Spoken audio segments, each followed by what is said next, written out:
Collagen powder sizinabagi mahut sagi saru phutlaga thakpa natraga haikru komla champra amate nuts na chingba chabana hakchang da side effect yaudana kana bahena pi haina akhang ahai singna fongdurakli akhang ahai singna fongdurakpagi matung ina collagen hairiba protein makhal ase hakchang da masana adumak puthokchaba hakchang da khwaidagi yamna yauba protein makhal amani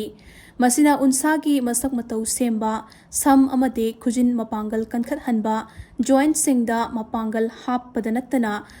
sarugi mapangal su kankhat halle vitamin C ase hakchang da collagen puthokpada achauba thaudang loba oibana vitamin C yamna yauba haikru chaba mathau tai masina unsa amade mapangi safuna sokhanbadagi ngakthoi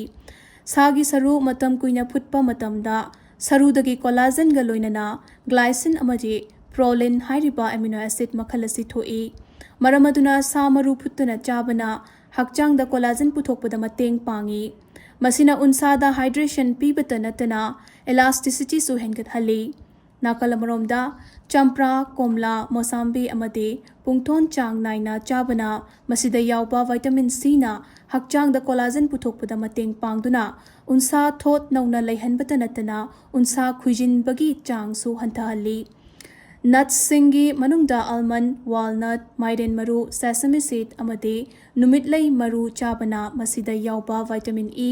zinc amade copper na hakchang da hana leijariba collagen atu ngak senbagi mathau tawbaga loinana unsa mapangal phana leihanduna naha mantho hali haina akhang ahai singna makha tana hairi